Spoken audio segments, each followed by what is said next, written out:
Hablemos. Voces especializadas en ciencias sociales y humanidades, historia, antropología, literatura, estudios políticos e internacionales, agua y sociedad. Divulguemos la ciencia. Hablemos. Hoy vamos a platicar de historia y particularmente de la convocatoria para cursar la maestría en historia. Si tienen ustedes interés en cursar un posgrado, acérquense al Colegio de San Luis. Tenemos 3 convocatorias abiertas y hoy especialmente vamos a hablar de la maestría en historia. Bienvenidos, comenzamos.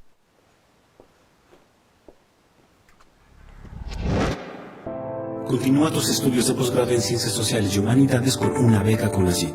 El Colegio de San Luis te ofrece 3 convocatorias abiertas en este 2023. Doctorado en Ciencias Sociales, Maestría en Historia y Maestría en Gestión Sustentable del Agua. Programas pertenecientes al Sistema Nacional de Posgrados del CONACYT. Aún tienes tiempo. Consulta las bases en www.colsam.edu.mx o en nuestras redes sociales. Sé parte de la comunidad estudiantil de uno de los centros de investigación con más impacto en el centro del país. ¿Qué tal? ¿Cómo están? Bienvenidos. Los saludamos con mucho gusto desde el Colegio de San Luis.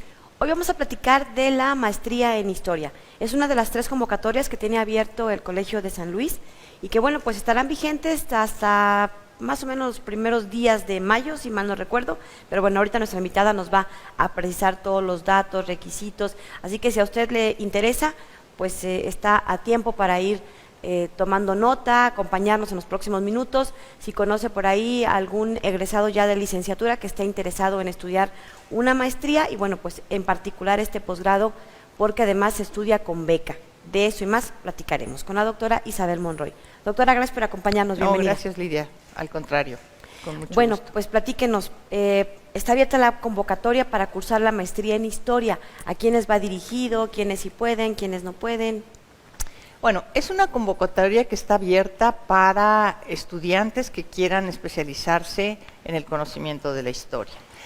El perfil de que se solicite a los candidatos es que tengan licenciatura, alguna licenciatura en ciencias sociales o en humanidades.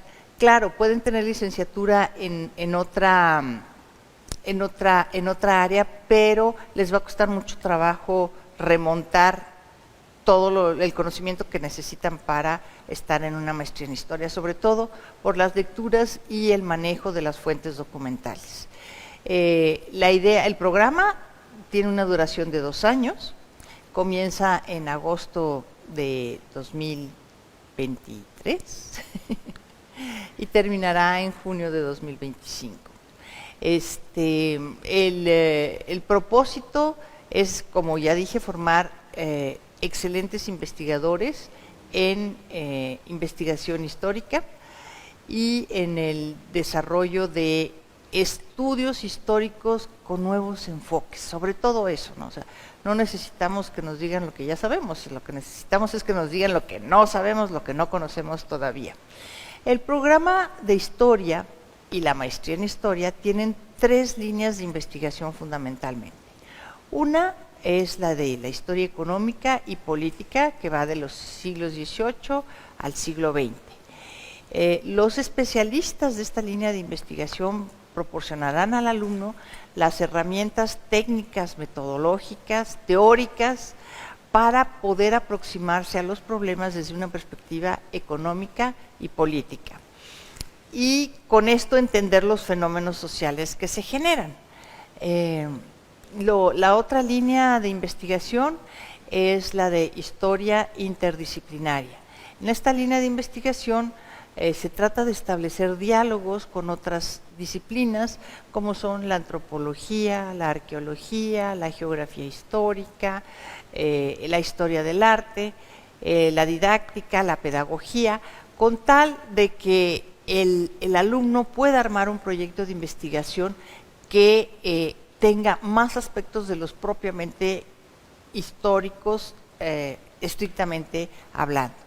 Y la tercera línea es la de historia social y cultural. Esta línea va del siglo XVI al siglo XX y abarca todos los estudios que tienen que ver con movimientos sociales, conformación de los grupos sociales, identidades, género, expresiones culturales, y es una línea de investigación muy rica.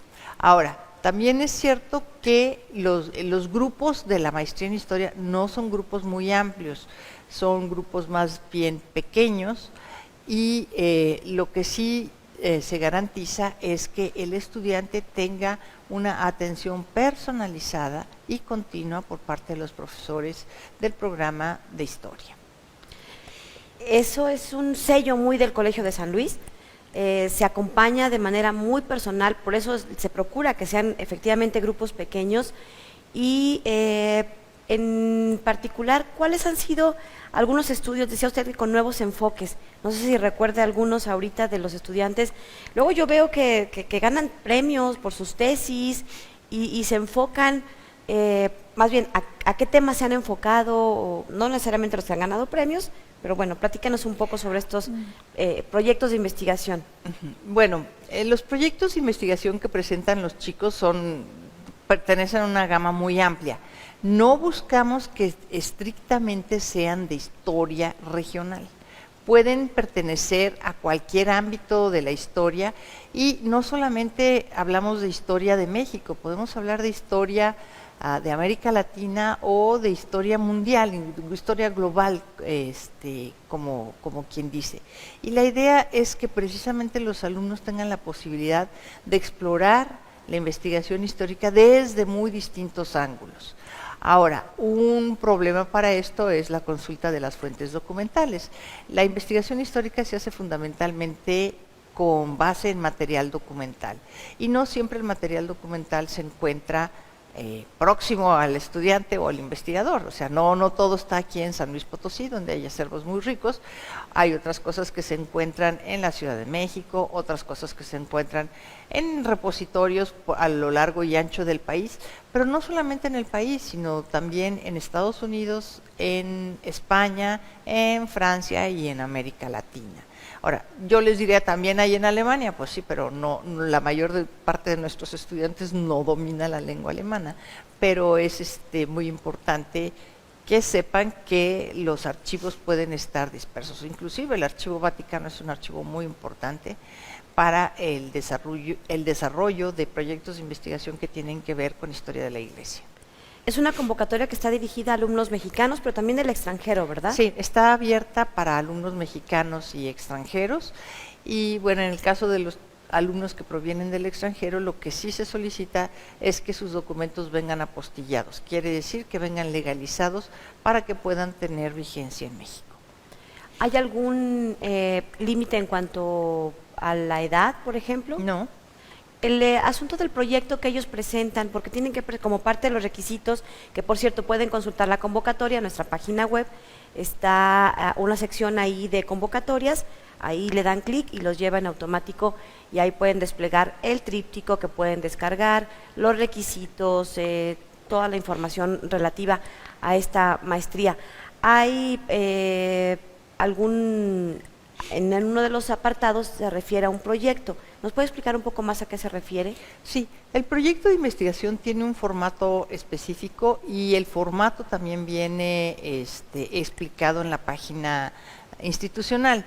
Un proyecto tiene que constar de introducción, objetivos, planteamiento del problema, hipótesis, aunque sea muy primaria. Eso se va a desarrollar paulatinamente a lo largo del programa de maestría de investigación, y va a ir siendo reforzado por las lecturas de los profesores que leen el trabajo del estudiante y por los comentarios de sus propios compañeros.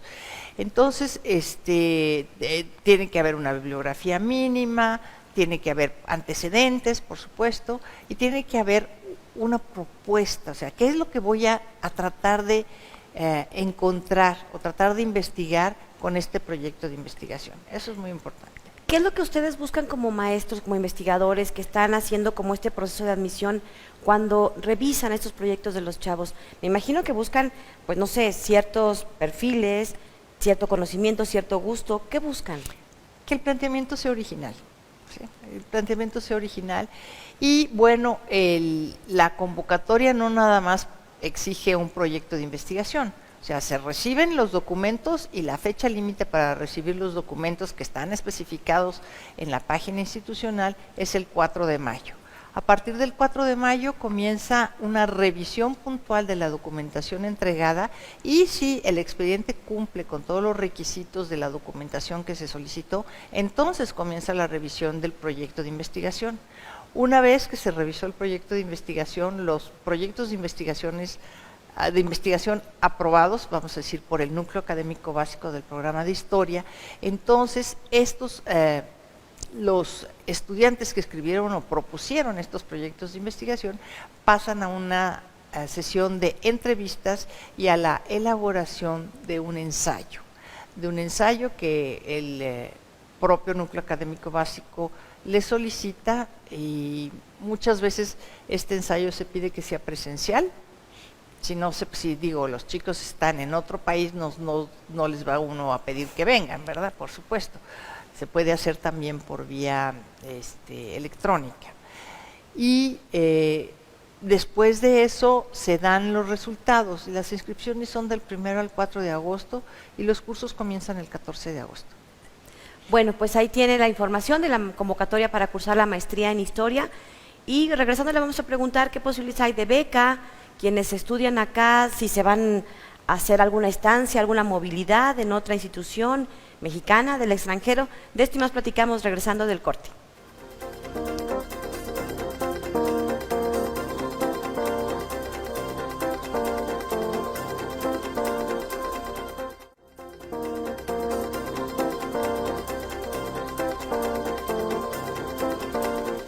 Bien, estamos de regreso y estamos platicando sobre la maestría en Historia. Vamos a seguir platicando un poquito más acerca de los aspectos más prácticos, de por si alguien que está interesado en esto tiene estas u otras dudas, que por cierto nos las pueden compartir a través de redes sociales, en el Facebook particularmente, pueden ahí preguntarnos, y aunque en vivo no podamos responder inmediatamente o atender, seguramente con la información ya a la mano, atendemos todas estas dudas, preguntas o inquietudes que existan en torno a la convocatoria para cursar la maestría en Historia aquí en el Colegio de San Luis. ¿Hay posibilidad de que se vayan a estudiar algún semestre de movilidad, algún intercambio? ¿Cómo se maneja?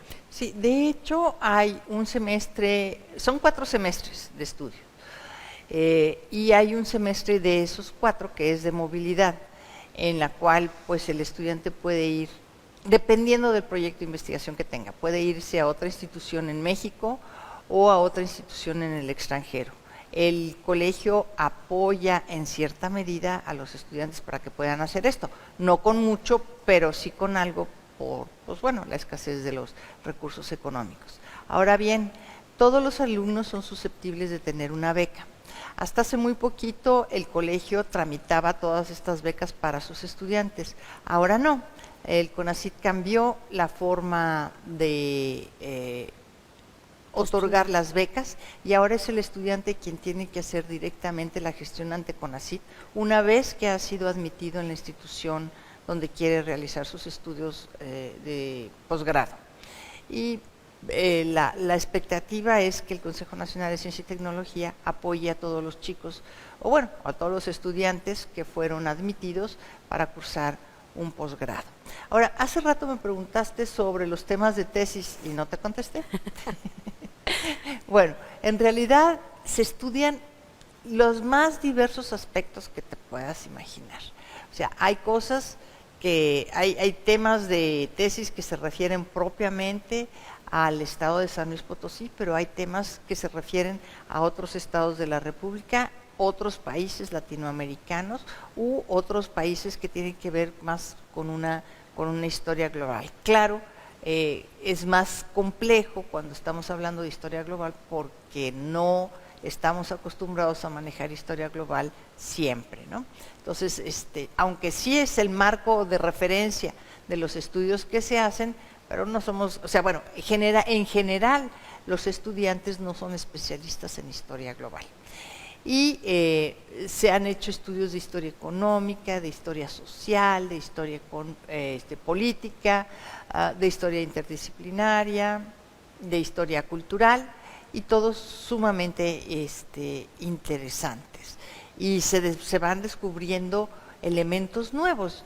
Yo te puedo decir que a partir de las tesis de los estudiantes en los posgrados en historia, tanto en la maestría como en el doctorado, así como las investigaciones que desarrollan nuestros investigadores, hoy es posible escribir una historia de San Luis de manera diferente. Porque no solamente es lo que está pasando a nivel regional, sino son todos los vínculos que tiene San Luis Potosí con las otras entidades federativas y con otros países, y todo está dentro del marco del país México, dentro del marco latinoamericano, dentro del marco de América del Norte y dentro del marco global. Entonces, aparentemente sería como puros estudios concentrados en San Luis Potosí, pero no es así, no necesariamente es así. Por ejemplo, algunos hallazgos de el tren, asentamientos humanos, temas de género. Hay mucha materia nueva. Hay estudios muy importantes sobre cómo, por ejemplo, se fue conformando la monarquía hispánica y cómo se fueron expandiendo paulatinamente las fronteras de esta monarquía hispánica, con un enfoque pues realmente muy novedoso que ha sostenido el doctor Juan Carlos Ruiz Guadalajara. Hay otros estudios donde se habla, por ejemplo, de distintos aspectos económicos de desarrollo nacional. Por ejemplo, hay una tesis que me recuerdo sobre la evolución de Dina Nacional, esta fábrica que está en el Valle de México, y hay estudios que nos hablan sobre la naturaleza de los matrimonios, hay estudios que nos hablan sobre los delitos, hay estudios que nos hablan sobre la formación de grupos de élite, hay estudios que nos hablan sobre mestizaje, hay estudios que nos hablan sobre población afroamericana, en fin, la verdad la gama de estudios es muy impresionante. Me llama la atención esto que nos decía, me imagino yo como una especie de rompecabezas de la historia regional que se ha ido integrando cada una de estas piezas a través de las tesis, que empiezan efectivamente como trabajos de estudiantes, pero que se convierten prácticamente en el corto, mediano o largo plazo en nuevas aportaciones de futuros investigadores, cuando ya dan el paso al doctorado, cuando empiezan a ejercer este trabajo como historiadores. Las fuentes de información, a mí me llama mucho la atención, por ejemplo, que hay algunos estudiantes que se han ido a España un poquito antes de la pandemia. Me tocó por ahí conocer el caso de, no sé si 3 o 4 estudiantes, más bien creo que eran de doctorado, pero algunos sí eran de maestría, que estuvieron en España. ¿Por qué? ¿En qué fuentes? ¿En qué lugares? Cuéntenos un poquito sobre eso. Si queremos hablar de la historia virreinal, es decir, de la historia que va del siglo XVI al siglo XVIII, es fundamental consultar los archivos que se encuentran en España. ¿Por qué? Porque San Luis Potosí y la Nueva España formaban parte de la monarquía hispánica y gran parte de la documentación que se generó está en México, pero la parte complementaria y aún más se encuentra tanto en el Archivo General de Indias, como en el Archivo Histórico Nacional, como en el Archivo de Simancas, como en el Archivo del País Vasco, como en los archivos regionales españoles y la Biblioteca Nacional Hispánica, que es una biblioteca espléndida, ¿no? Entonces hay que ir a buscar, pues saber a dónde está. Por ejemplo, hay otras cosas que se pueden encontrar en los archivos franceses y, como ya dije, bueno, pues los archivos alemanes también, ¿no? ¿Cómo qué? Mira, por ejemplo, cuando tienes familias de migrantes, si quieres saber exactamente de dónde vienen, hay que investigar en los archivos de la región de donde ellos dicen que provienen. Muchos de esos archivos están en línea, muchos otros no. Entonces hay que ir a ver si es, o sea, ¿de dónde viene esta persona o este grupo de personas? Si en realidad vienen de ahí o si venían de otra parte y su último lugar de residencia fue ese, y encontrar cuáles son los vínculos que los traen hasta acá, hasta San Luis. Por ejemplo, en los archivos del País Vasco, una de las cosas que se puede encontrar es precisamente esta que menciono. Muchos de los mineros que hubo en San Luis Potosí eran de origen vasco y muchos regresaron al País Vasco en el siglo XVI. Bueno, si vinieron a finales del XVI, si entraron aquí a finales del XVI, a principios del XVII ya están de regreso en el País Vasco. ¿Ricos, transformados en su realidad? Riquísimos, riquísimos. Sí, las minas del Cerro de San Pedro fueron en realidad minas muy ricas, donde la plata traía una gran cantidad de oro y que han sido poco estudiados. O sea, además del libro de este doctor Serrano, hay pocas investigaciones sobre esto, pero es un tema importantísimo que seguir investigando.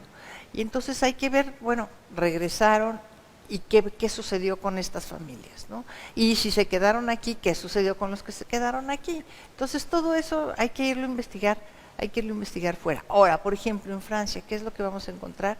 Exactamente el mismo tipo de información, o sea, las operaciones mercantiles, las familias, cómo es que, sobre todo para el siglo XIX, cómo es que se organizan los comerciantes franceses y cómo es que logran establecer un comercio transatlántico que trae hacia México y hacia San Luis Potosí productos franceses y lleva de aquí, de San Luis Potosí, de México, productos mexicanos a Francia. ¿Cuál es la importancia de la historia? ¿Qué le diría usted a quien esté por ahí todavía como dudando si la maestría en historia o alguna otra maestría? ¿Por qué es importante los estudios históricos? Porque es la única forma de entender por qué estamos como estamos, dónde estamos y por qué somos como somos. O sea, no hay otra manera de entender el presente si no hay un conocimiento profundo del pasado. ¿Por qué? Porque se pueden cometer muchas equivocaciones, se hacen inferencias que son absolutamente falsas y lo importante es saber, bueno, ¿por qué está San Luis Potosí el día de hoy como está? ¿O por qué está México en la situación en la que está el día de hoy? ¿Cuáles son sus vínculos con otras naciones? ¿Cómo juega en el contexto internacional? Y si el país juega en el contexto internacional, la región juega en el contexto internacional también, y vamos a encontrar que sí. Es un alumno, creo que de no sé si doctorado o maestría, un chico de Zacatecas, que estaba estudiando como el asunto empresarial o algo así, y bueno, que tiene que ver a partir de su propio apellido, porque sus antepasados tenían que ver justamente con empresarios, no sé si alemanes o algo así. Pues claro, por eso te digo que es muy importante ver dónde están las redes de relaciones de estos migrantes que vienen en un momento determinado y qué es lo que hacen una vez que llegan a México, ¿no? Entonces, por supuesto, hay muchos estudiantes que vienen buscando responder preguntas sobre su pasado familiar, y es perfectamente válido. O sea, la historia no se construye en abstracto, se construye a partir de hombres y mujeres de carne y hueso y un pedazo de pescuezo como tú y como yo. Bueno, vamos a ir a una pausa y regresamos. Vamos a seguir platicando sobre la historia y particularmente sobre la maestría en historia, cuya convocatoria está abierta y cierra el 4 de mayo. Continuamos. El Laboratorio de Investigación, Género, Interculturalidad y Derechos Humanos del Colegio de San Luis se encuentra realizando la 17ª Jornada Académica y Formativa Voces, Espacios y Luchas Políticas de las Mujeres. En el marco del Día Internacional de la Mujer, este evento consta de distintas actividades como talleres, conversatorios y conferencias donde participan diversas redes de mujeres e instituciones.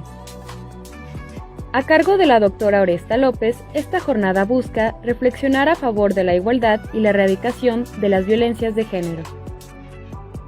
Las actividades son realizadas en formato híbrido del 6 al 30 de marzo. Consulta el programa completo en nuestra página web y redes sociales.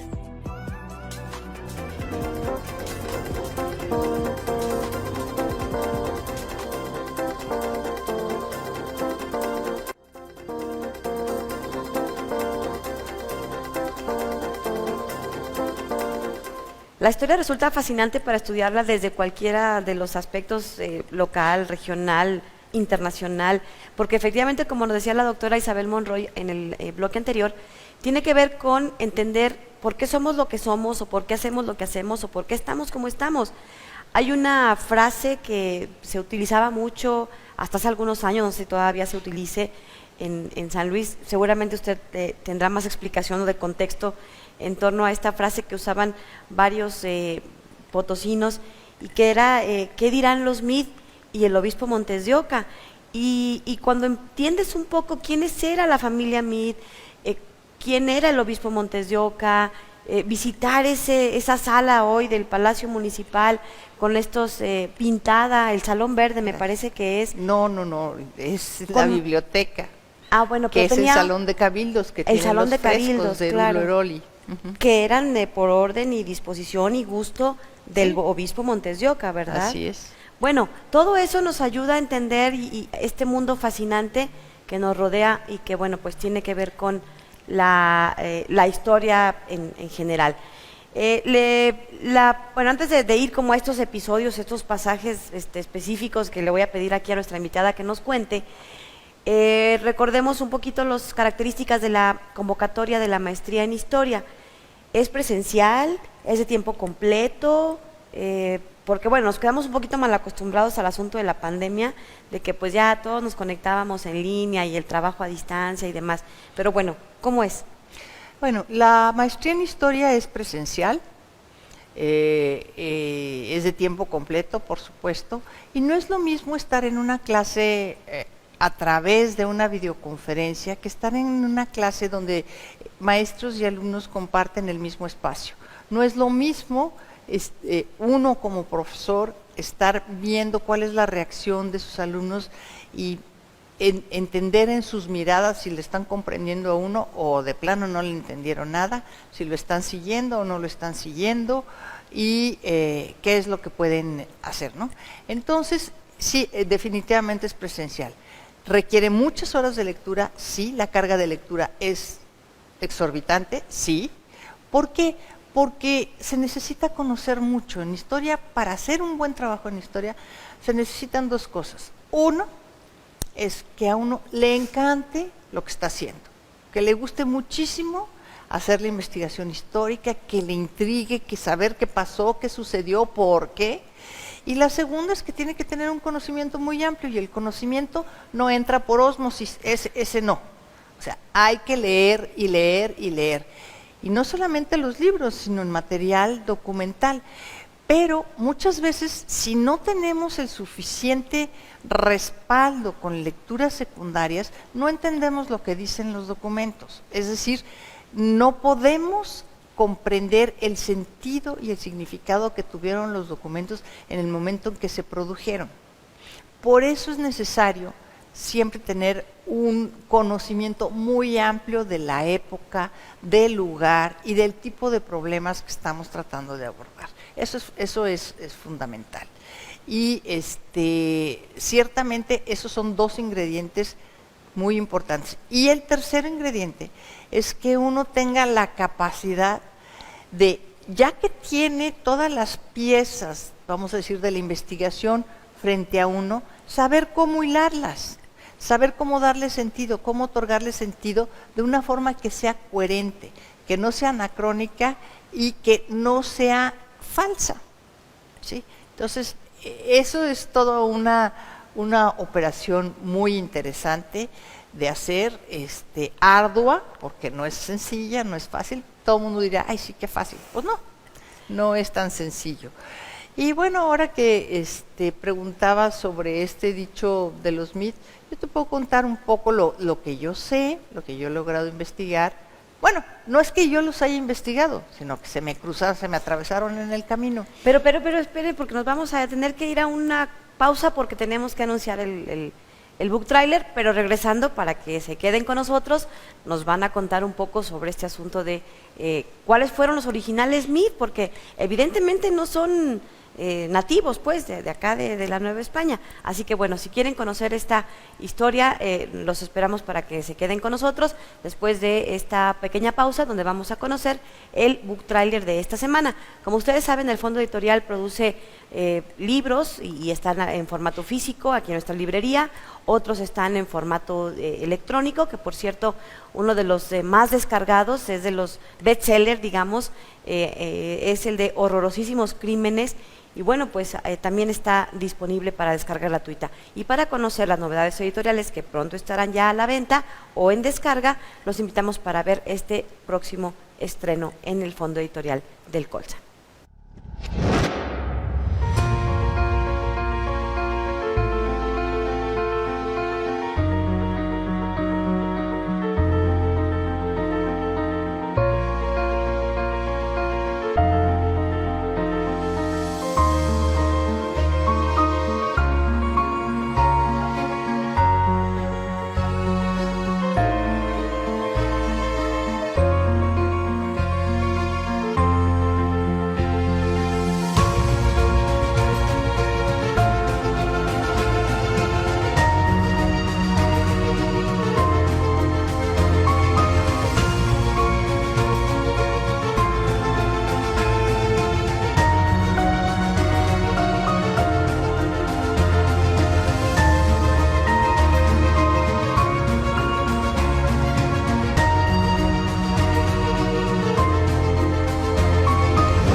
Bueno, estamos de regreso y estamos platicando con la historiadora Isabel Monroy. Ya hemos platicado sobre la convocatoria que está abierta para cursar la maestría en Historia aquí en el Colegio de San Luis. Es presencial, es de tiempo completo, son 4 semestres, es decir, 2 años. Y bueno, pues todos los plazos, requisitos y demás están en nuestra página web. Cierra el 4 de mayo. Y bueno, pues abusando aquí de la confianza, le hemos pedido que nos dé un poquito de este pasaje que a mí me resulta fascinante, porque la familia Mead es una familia que, bueno, pues fue una familia muy conocida en San Luis Potosí, y la usábamos como de referente en dichos, en frases. Tengo entendido que lo que hoy es el Museo Francisco Cosío, o antes la Casa de la Cultura, era la casa de campo de la familia Mead. Y bueno, pues un poco para entender la influencia, el peso, el origen, pues le hemos pedido que nos cuente un poco sobre esta historia de la familia Mead. Cuéntenos un poco. Bueno, a ver, les platico un poquito. Yo hice un estudio sobre a los extranjeros en San Luis Potosí durante la primera mitad del siglo XIX, y encontré todo el expediente del asesinato de un inglés en Cuscatlán hacia 1830. Entonces, pues, para documentar quién era este inglés y eso, pues me tuve que meter hacer investigación en el Archivo General de la Nación, en los archivos de Guanajuato, y pues ver aquí qué más salía.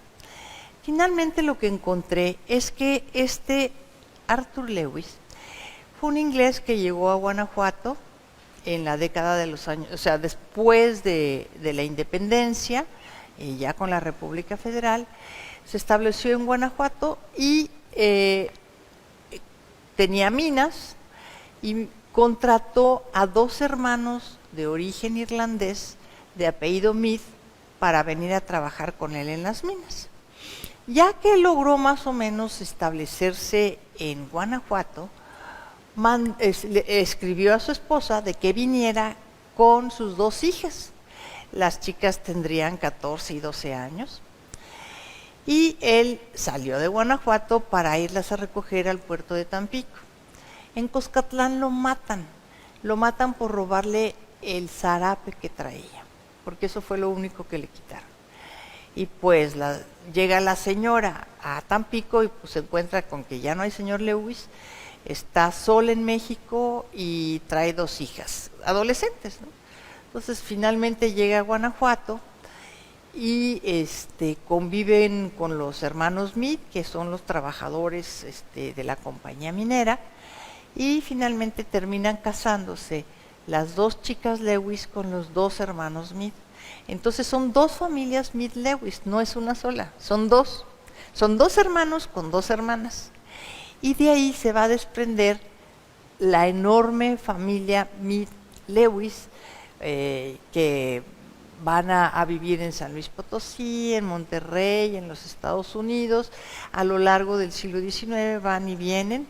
Y finalmente se establecen como una familia que tiene una capital importante y llega a dominar esferas económicas importantes en esta región, entre Monterrey y San Luis Potosí. Eso es lo que puedo hablar o puedo decir sobre el origen de la familia en esta región del país. O sea, ya más, eso sí ya no te puedo decir. Habrá otros investigadores que te puedan hablar más sobre la evolución de las finanzas de la familia Mead. Yo solamente conozco cómo es que se hace la familia Mead Lewis. Llegan entonces a Guanajuato, entiendo. Sí. Los dos hermanos Mead. Los dos hermanos Mead llegan a trabajar con el señor Lewis a las minas en Guanajuato. Y la señora, la que queda viuda, imagínense el escenario, ¿no? Llegas a un país que no conoces, a un territorio que es absolutamente desconocido, te quedas viuda, te quedas con 2 hijas y todo porque le robaron el zarape a este señor. Pero bueno, entonces ellos llegan originalmente a Guanajuato. Así es.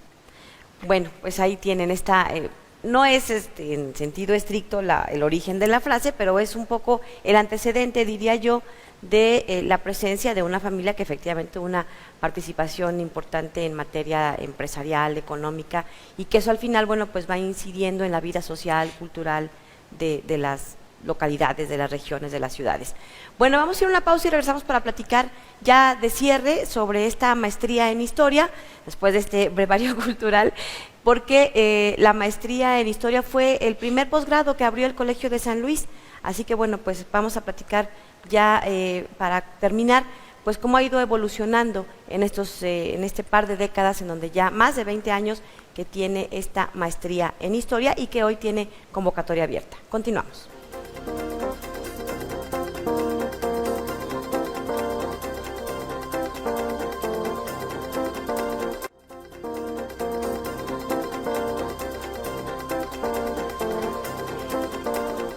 Bien, estamos de regreso y es el último bloque. Estamos platicando con la doctora Isabel Monroy, quien es coordinadora de la maestría en Historia. Este posgrado tiene convocatoria abierta y cierra el 4 de mayo. Decía yo que, bueno, pues fue el primer posgrado que se abrió. ¿Cómo ha evolucionado a partir del inicio? La propia institución ha evolucionado muchísimo. La maestría se abrió en 1997, el mismo año que se inauguró el colegio. Es decir, estamos celebrando 26 años de la apertura de esta maestría. Bueno, 26 años en agosto. Ahorita todavía estamos en los 25 años, en las bodas de plata. Y la maestría ha evolucionado mucho. ¿Por qué digo que ha evolucionado mucho? Bueno, cuando nació el Colegio de San Luis en enero de 1997, estábamos bajo la jurisdicción de la Secretaría de Educación Pública en el ámbito federal.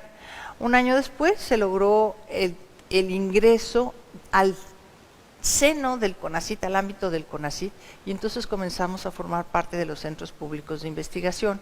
Y con esto comenzó a tomar, vamos a decir, una forma más particular el posgrado, porque se adecuó a las exigencias de los posgrados de los centros públicos de investigación CONACYT, que todavía no eran Programa Nacional de Posgrados de CONACYT ni Sistema Nacional de Posgrados. No, era todavía nada más los posgrados de los centros públicos de investigación de CONACYT. Al principio comenzamos la carrera, el posgrado en trimestres. Eso es algo que a lo mejor ya se les olvidó a todos. Pero ¿por qué lo hacíamos en trimestres? Porque éramos muy poquitos para dar las clases.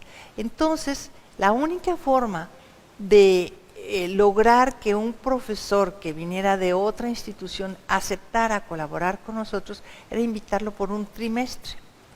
Si lo invitábamos por un trimestre era muy probable que dijera que sí, si lo invitábamos por un semestre era más difícil que nos dijera que sí. Entonces al principio la maestría comenzó a funcionar en trimestres y sí puedo decir que fuimos ampliamente apoyados por profesores del Instituto de Investigaciones Históricas de la UNAM y por profesores del Departamento de Historia de la Universidad Iberoamericana. O sea, era una delicia las clases de Álvaro Matute, de Rosa Camelo, de Gloria Villegas, de Valentina Torres, en fin, muy buenas clases. Y además de que los alumnos tuvieron excelentes maestros que los fueron formando, Jorge Durán, por ejemplo, bueno, pero él ya estaba entonces en la Universidad de Guadalajara, no tanto en la Iberoamericana. fue muy importante para nosotros como para ir consolidando el grupo de investigadores en historia. Conforme se fue consolidando el grupo de investigadores en historia y fueron evolucionando los posgrados en los centros públicos de investigación, se cambió del modelo de trimestre al modelo semestral para uniformar con todos los otros centros públicos de investigación afines a nosotros. ¿Cuáles son esos otros centros públicos de investigación? Bueno, pues había 27 centros públicos de investigación y la tercera parte de ellos pertenecían al subsistema de ciencias sociales y humanidades. Entre ellos el Instituto Mora, el Colegio de la Frontera Norte, el Colegio de la Frontera Sur, el Centro de Investigaciones y Estudios Superiores en Antropología Social, el Centro Geo, el Colegio de San Luis, el Colegio de Michoacán, algunos, ¿no? Por no... Creo que ya los dijo todos. No, mencioné 8, son 9 y me faltó uno y ya no me acuerdo cuál es. Y de tal manera que fuera posible intercambiar alumnos y profesores entre las instituciones. CIDE. Un sueño, CIDE, el CIDE, Centro de Investigación y Docencia Económica, exactamente.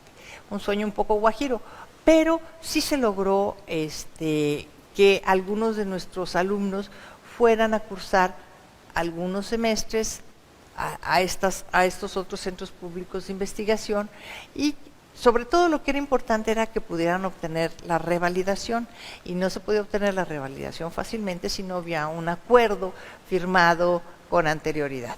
De esta manera comenzamos a firmar acuerdos, convenios de colaboración académica con otros centros públicos de investigación y con otras universidades, tanto en el país como en el extranjero, porque eran la base para poder establecer una colaboración académica entre sus grupos de investigadores y los grupos de investigadores que teníamos nosotros.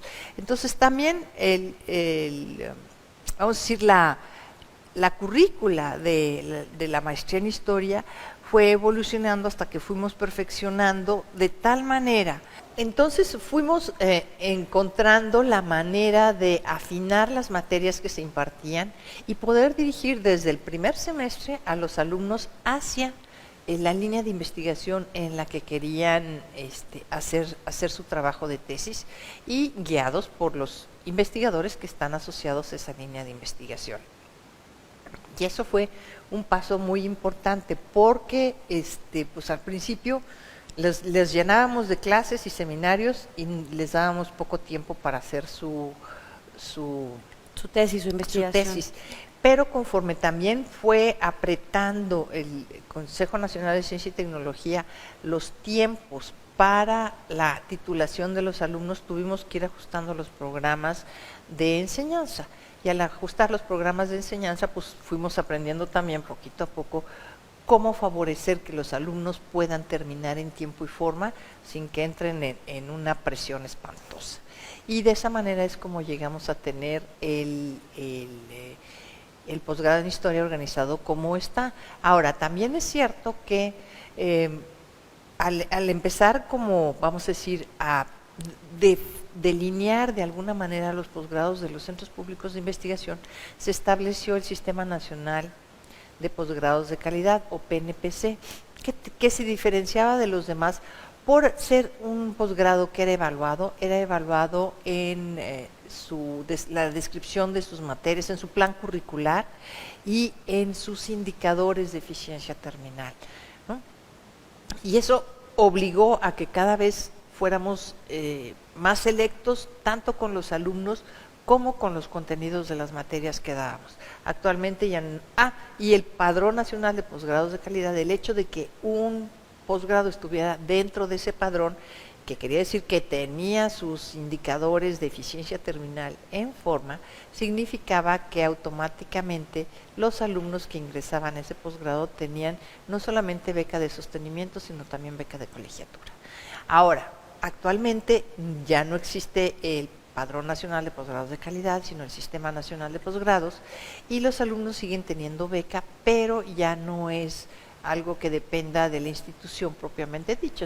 Los alumnos la solicitan directamente con el Consejo Nacional de Ciencia y Tecnología. Y ciertamente, bueno, aún con esta modificación en el plan curricular, a algunos alumnos les cuesta mucho trabajo concretar su investigación en tiempo y forma en los periodos señalados. Doctora, pues muchísimas gracias por habernos acompañado en este espacio para informar detalles de la convocatoria y hacer esta invitación para que, bueno, pues los alumnos o los aspirantes se animen e inicien este proceso de admisión. Muchas gracias.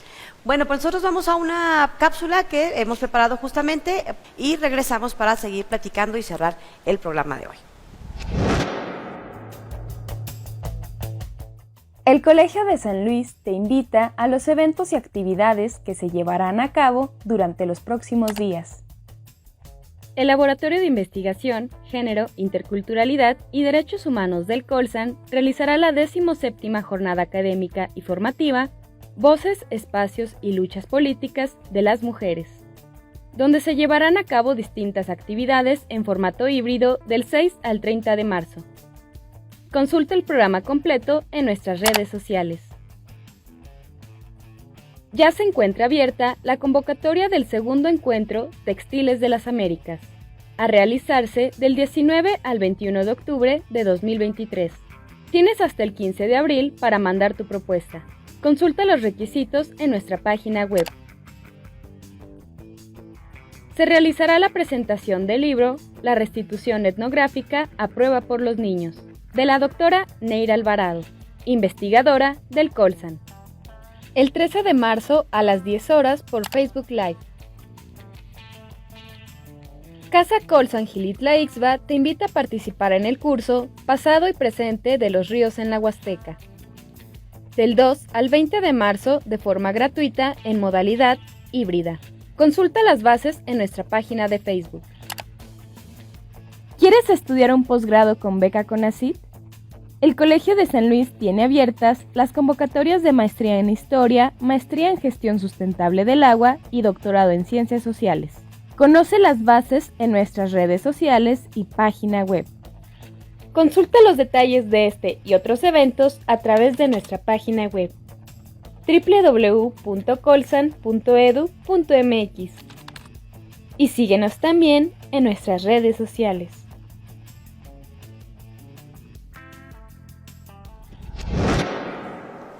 Bueno, pues ahí tienen más detalles de esta convocatoria de la maestría en Historia y bueno, pues la invitación para que visite nuestra página web, siga nuestras redes sociales, ahí estamos constantemente publicando, pero los detalles específicos, fechas, plazos, requisitos, perfiles y demás están en nuestra página web en la sección de convocatorias. Y bueno, pues este y los otros posgrados que tienen convocatoria vigente tienen una planta académica de alto reconocimiento por la calidad en la investigación que realizan quienes van a ser sus profesores.